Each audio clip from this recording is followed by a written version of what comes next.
Nous sommes dans le temps de la Pâque. Et c'est la plus grande fête chrétienne. C'est-à-dire, notre raison de vie, notre salut, Jésus-Christ est ressuscité. Et par sa résurrection, il dit, plus jamais la mort n'est ton partage. C'est-à-dire, tu as la vie ici-bas, jusque dans les cieux. C'est pas merveilleux ça? C'est pas merveilleux? C'est pourquoi il faut sourire encore une fois. Souris encore une fois. Regarde ton frère. Donne-lui un beau sourire. Alléluia.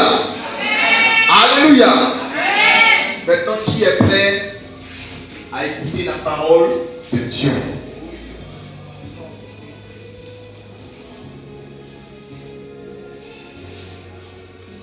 Si à vous plaît, ce matin, on va parler encore une fois.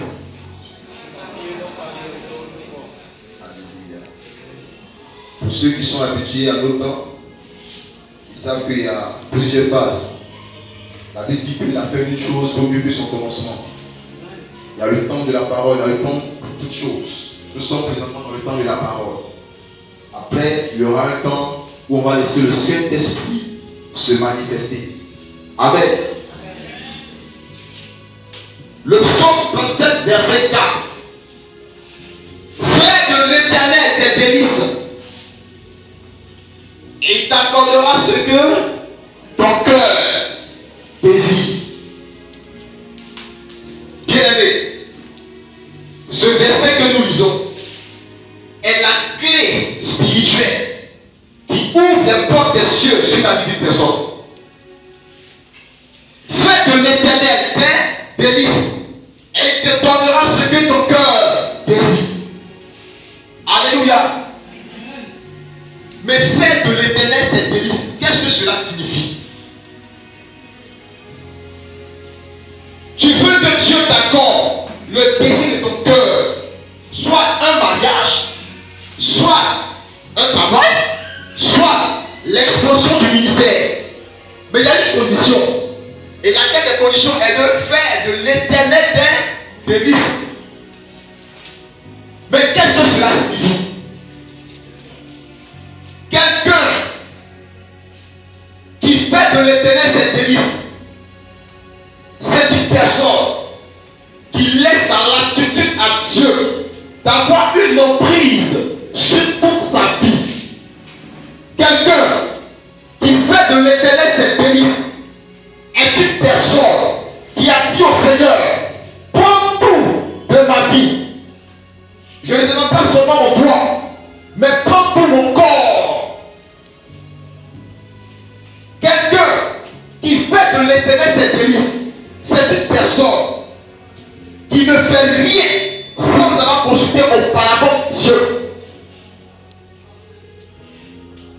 Quelqu'un qui fait de l'Éternel ses délices, c'est une personne qui marche dans la révélation de la parole. C'est une personne qui obéit à il est dit et à il est écrit. Alléluia. Fais d'abord de l'Éternel des délices et te donnera ce que ton cœur désire. Bien-aimé, nous sommes beaucoup ici. Chacun d'entre nous a un désir dans son cœur, n'est-ce pas? Mais lorsque tu fais de l'Éternel des délices, Dieu prend contrôle de ta vie. Ce n'est plus toi qui vis, mais c'est Jésus qui vit en toi. Et si Jésus vit en toi, tes désirs, tes volontés sont morts. Est-ce que tu saisis la illumination? Je dis, si tu fais de l'Éternel tes délices, ça veut dire quoi? Tu as laissé la latitude à Jésus d'entrer dans ta vie, n'est-ce pas? Et tu peux prononcer cette parole que l'apôtre Paul prononce. Il dit, maintenant si je vis, ce n'est plus moi qui vis, mais c'est le Christ qui vit en moi. Ça veut dire quoi? Paul est mort. C'est Christ maintenant qui vit en lui. Donc sa volonté est morte. Et c'est la volonté de Jésus maintenant qui vit. Autrement dit, pour être terre à terre, c'est pas parce que tu marches comme Dieu veut respectes les principes bibliques, tu jeûnes, tu n'as pas de péché, que ce que tu demandes à Dieu là, il va t'accorder. Dis révélation. Fais de l'Éternel tes délices et il t'accordera ce que ton cœur désire. Je dis, quand tu fais véritablement de l'Éternel tes délices, ça veut dire quoi? Tu n'es plus toi-même. Tu n'es plus toi-même. C'est Christ qui est en toi. Et si tu n'es plus toi-même, tes volontés propres ne valent rien. Parce que Christ est en toi. Donc c'est lui sa volonté qui te communique.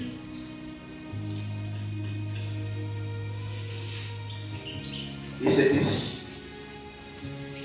Parce que la volonté humaine n'apporte rien de positif.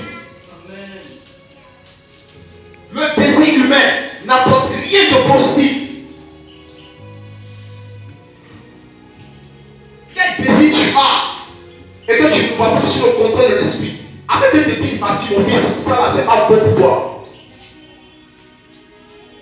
Donc tes désirs là sont morts.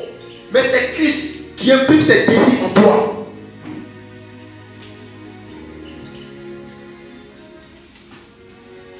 La volonté humaine, le désir humain, je le répète, ne vaut rien. J'en veux pour preuve le peuple d'Israël. Dieu les gouvernait. Dieu était le roi et le maître. Un jour, ils se sont rebellés. Ils disent, Seigneur, mais on voit les Jébusites, les Cananéens, tous ceux qui sont autour de nous là, ils ont un roi. Nous là, on veut un roi. Là, c'est la volonté humaine qui intervenait. Dieu dit, ah bon? Donc, vous méritez. Ça dit, moi je suis pour toi. Et Samuel, il faut lui dire, nous on veut un roi. Là, c'est la volonté humaine qui est en train d'intervenir. Dieu dit, soit. Il a donné Saül comme roi. Mais pour ceux qui lisent la parole, qui savent ce qui s'en est suivi, il a conduit le peuple maladroitement. Parce qu'il y a la volonté humaine qui est intervenue. Ce n'était pas le désir de Dieu. Tout désir humain ne produit pas un effet véritable, escompté, un bon effet positif. Dieu en toi, laisse-le le soin d'imprimer en toi, lui, ses désirs. Pourquoi? Parce que tu as fait de l'Éternel tes délices.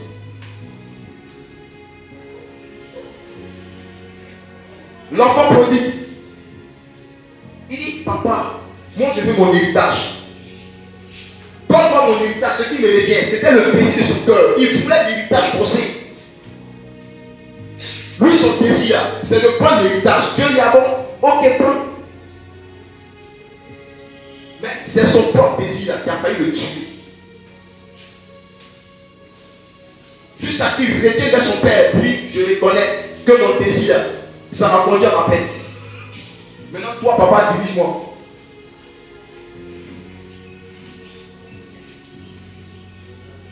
Fais de l'Éternel tes délices et te donnera quoi? Ce que ton cœur désire.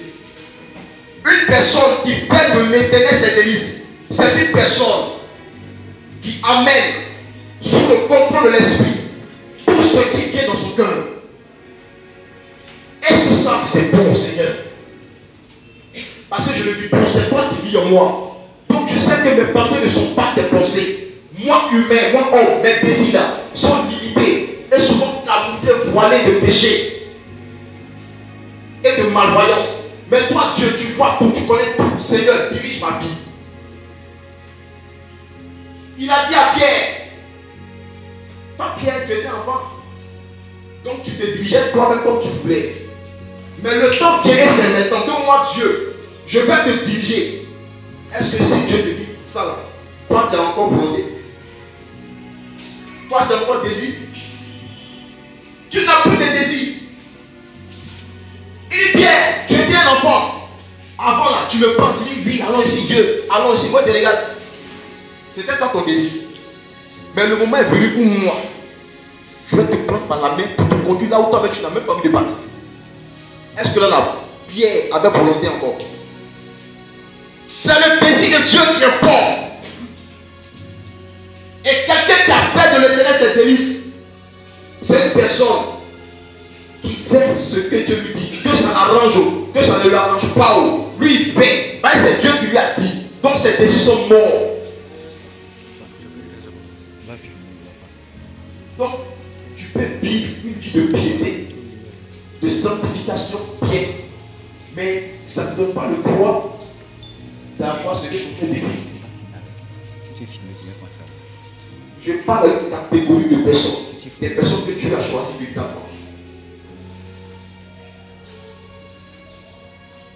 L'apôtre Paul, il a fait de l'Éternel ses délices. Il vivait, mais c'est Dieu qui vivait en lui. Il n'avait plus de volonté. Romains 1,9, qu'est-ce qu'il dit? Quelqu'un qui a fait de l'Éternel ses délices, il a prié pour Dieu qui ne l'exauce pas. Dis, car Dieu m'est témoin. Car Dieu m'est témoin, c'est lui qui parle. À qui j'ai rendu un culte spirituel en annonçant l'évangile de son Fils. Oui. Avec quelle continuité je fais mémoire de vous. Et demandant constamment dans les prières d'avoir enfin une occasion favorable. Vas-y. Si Dieu le veut, d'aller jusqu'à vous. Dieu te bénisse. Vous voyez Paul. Paul priait. Il allait à Corinthe. Il allait en Thessalonique. Il allait en Galatie. Il allait partout. Mais Rome, Dieu ne lui a pas permis de partir. Il dit, je prie longtemps le Seigneur afin qu'il me donne la permission et la grâce d'aller à Rome. Parce que mon proche, je vais aller à Rome. Il n'a jamais pris à Rome. Mais quand il a pris à Rome, c'est pour mourir. Et en plus, il a forcé par sa volonté humaine. On l'a condamné, il allait devant Festus. Et il dit à Festus, j'en appelle à César. Je veux que César me juge. Parce que c'est que César à Rome. Même, il a forcé la même en allant à Rome là. Son bateau a fait un naufrage sur la mer. Quand elle est descendue, c'est comme a piqué. Tout ça qui est parti mourir. Parce que sa volonté humaine là voulait forcément aller là-bas. Dieu dit non. C'est pourquoi, quand tu te forces, Seigneur, moi mon désir c'est ça. Je veux ça, je veux ça. Quand ça ne vient pas, peut-être parce que ce n'est pas le moment. Si tu as forcé, Dieu va te donner, mais ça va te causer du tort. Ça va te causer du tort. Qui parmi nous ici a fait de Dieu ses délices plus que Paul? Personne. Mais son désir a été refoulé. Dieu n'a pas abordé. Et tu diras pas Rome. Mais comme il s'entêtait les parties, il va dire oui. C'est la volonté de Dieu qui importe, c'est pas ta volonté. C'est pourquoi il dit notre Père. Il dit, notre Père qui est aux cieux, quand vous priez, dites, notre Père qui est aux cieux, que ta volonté soit faite sur la terre comme au ciel. Que ta volonté, Seigneur, toi ta volonté soit faite. Ce n'est pas la volonté de l'homme, ce n'est pas toi ta volonté.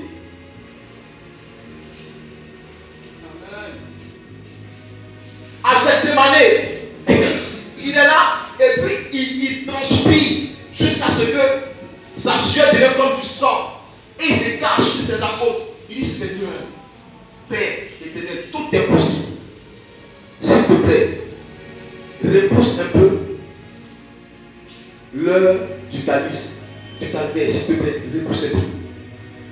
Dieu dit, c'est vrai, Jésus, tu es mon fils. Tu as fait de moi tes délices. Mais je ne peux pas repousser l'heure.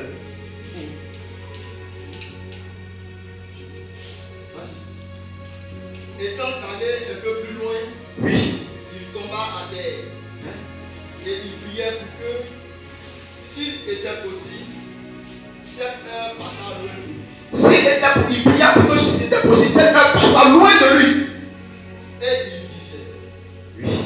Abba, Papa, Père, tout est possible. tout est possible. Éloigne de moi cette Mon désir là, c'est que tu éloignes de moi un peu. Pourtant, pas ce que je veux, pas ce que je veux, Seigneur, mais ce que tu veux. mais ce que toi tu veux. Vous voyez, ta volonté là, Dieu en Griffe, il s'en fout de ça. C'est pour lui là qui compte. À moins que tu aies fait de lui tes délices. Et ça, c'est un message pour une catégorie de personnes, pour des points et des choses. Il y a des gens dans leur vie, là, ils sont là. Ce que eux-mêmes veulent, là, c'est pas ça. Seigneur, c'est que quelqu'un t'accorde, lui, sa volonté là, ce que lui veut là, tu retrouves une certaine joie dedans. Amen. Tu retrouves une certaine joie. Donc arrêtons d'imposer des choses au Seigneur. Arrêtons ça. Non, moi je veux travailler à Unilever. Je veux avoir un bureau bien basse là, comme la salle ici, climatisée, tout. Ça c'est ton désir. Même si tu as fait de l'éternel des délices, lui là, il va t'accorder ce qui est bon pour toi.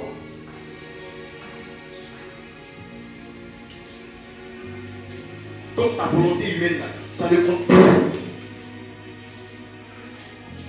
Il y en a qui prient, je veux une femme ou bien un homme qui soit comme si, mon genre d'homme, mon genre de femme, mais tout ce qui vient devant toi là, c'est ton genre. C'est pas ton genre. Peut-être que tu as dit mais c'est même pas ton genre. Mais tu l'aimes, non? Est-ce que Dieu a accompli les désir de ton cœur? Parce qu'il s'est dit, c'est pas pour toi. Ton genre va t'envoyer là. C'est qui va te montrer. Ou bien c'est qui va te montrer. Je vais en parenthèse de l'histoire. Il y a un de mes frères en Christ. Dans le groupe, il avait eu une campagne, une fille. En tout cas, elle est belle, elle. Franchement. Elle est bien taillée, bien sculptée. Une taille pas possible. Dans les tailles, en tout cas, tout ce que l'on peut désirer. Il a vu, en l'espace de combien de mois, il lui cassait les tympans avec sa femme là. Comment il appelait? Ma taille de guêpe. Oh, ma taille de guêpe. On dit, tu me frustrais. Nous prenons ma taille de guêpe. Quand on a comme ça, parce que ma taille de guêpe, c'est bien, c'est beau. Mes frères, je vais te dire ma taille de guêpe. Il faut la noter. La noter taille de guêpe. En tout cas, elle a mené au mariage tout et tout. Il faut la marier. Mariage civil, la fête, elle taille de guêpe. Ils ont vendu à la maison. J'ai dit, c'est les tas de guêpes là lui a rencontré. Elle me piquait à tout moment. Un jour, on est assis un matin. Le monsieur vient. Et puis il a une mine défaite, bizarre. Et puis il marche comme ça, nonchalamment. On dit, mais frère, qu'est-ce qui se passe? Il dit, vraiment, tellement que je suis dans son foyer. Il dit, je croyais avoir épousé une taille de guêpe, c'est une guêpe de taille. Alléluia. Mais c'est une guêpe de taille. Ça vous dit qu'après des gens là, méfiez-vous. Si Dieu t'envoie quelqu'un, il n'a pas l'argent. Tu l'aimes, c'est l'essentiel. L'amour est plus fort que tout. Les gens matérialistes qui sont ici là. Quand vous allez rater votre saison là, c'est pas bon.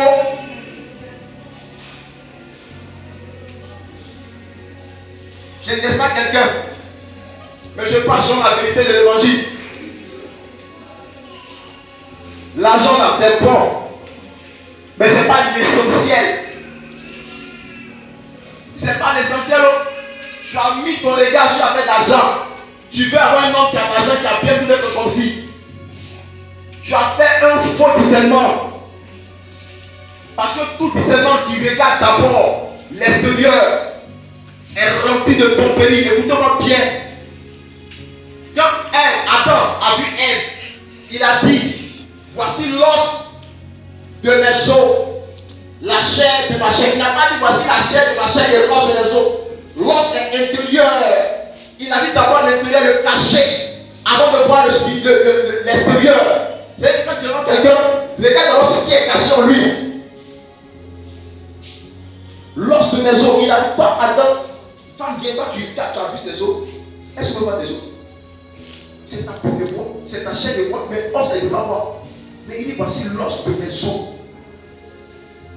Adam, regarde d'abord l'intérieur. C'est-à-dire, le cacher, le révéler, c'est ça qu'il a vu.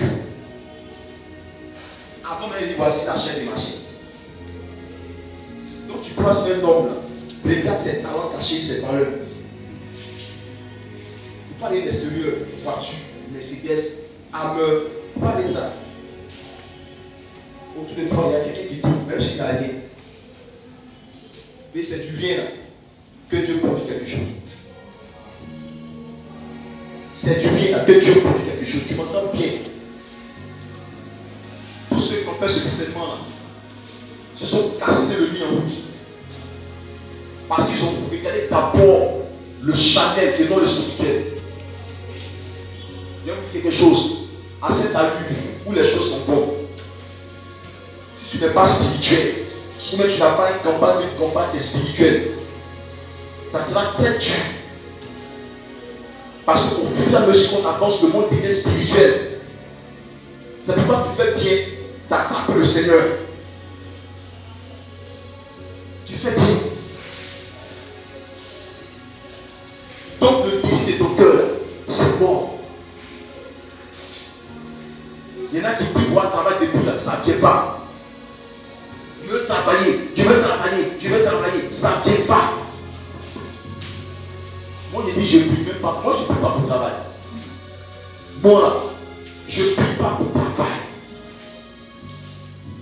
En tout cas les choses de la terre, moi je ne prie pas pour ça. Parce que tôt ou tard ça va me bouffer. Mais comment je vais faire pour que Dieu et moi soit d'accord pour bâtir ma vie spirituelle jusqu'à ce que demain on parle de moi? Parce que d'après le président Babo, un homme c'est quelqu'un qui laisse des traces irréversibles. Pour qu'on parle de moi, tu vas passer ta vie, tu vas aller à un mètre sur le sol, on ne saura même pas que il fallait dépasser ici. On ne sait pas que j'aurais dépassé sur la tête, on ne parle même pas de toi. Donc, suis le Seigneur. Les deux Chanel là, moi, je ne prie pas pour ça. Quand il me met dans mon santé, puis je prie, Seigneur, mon ministère c'est pour moi. Comment est-ce que j'ai encore plus de grâce dans ma prédication? Comment est-ce que les charismes vont plus se manifester? Parce que c'est de là que ma grâce a sorti. Mais tu as tout à t'apporter. Tu as ta foi et tout ça, tu as tout. Mais tu n'es pas à l'aise. Nous, on a prié pour ambassadeur. Oui, un ambassadeur. En sorcellerie, on a mis son pied droit. C'était comme dans un sang biche. Lui, son pied droit était dans le pied. Il appelait ça, il dit pas, quand on me cache. Là, ça me fait. Les sorciers l'ont mis pied sur pied là. On a vu que Dieu a fait la grâce, on a vu. On lui a dit voilà, suivi le monsieur, une 2 semaines. La délivrance est propre. Nous, des gens, des bohémiens, des personnes qui comptent seulement que sur le Seigneur et qui marchent avec la grâce, le minimum que Dieu leur accorde devant des hautes autorités, on est capable de lui dire fils. C'est ça l'excellence de l'esprit. Fils. Monsieur, voilà ce que Dieu dit, voilà ce que Dieu dit. Et puis il discute pas parce qu'il sait que voilà ce qu'on a dit là, c'est vrai. Mais il n'a pas l'essentiel, c'est l'onction de Dieu, l'esprit, la puissance. C'est ça qui peut qualifier. C'est vrai que quelqu'un qui a l'esprit de Dieu, l'onction, il n'a pas peur. Qui va te payer même? Franchement, qui? À l'instant même là, tu n'as pas tombé devant lui. Non. La Bible dit que l'esprit qu'on a le chien, l'esprit de force, non de timidité. Donc devant des personnes, tu t'exprimes librement, tu es décontracté. Parce que la grâce est sur toi. Dieu est toi. Tu n'as plus peur. Tu n'as plus peur, tu n'as plus honte. Tu parles avec assurance. Parce que les personnes qui font de l'éternel leur délice, Dieu leur donne un autre nom.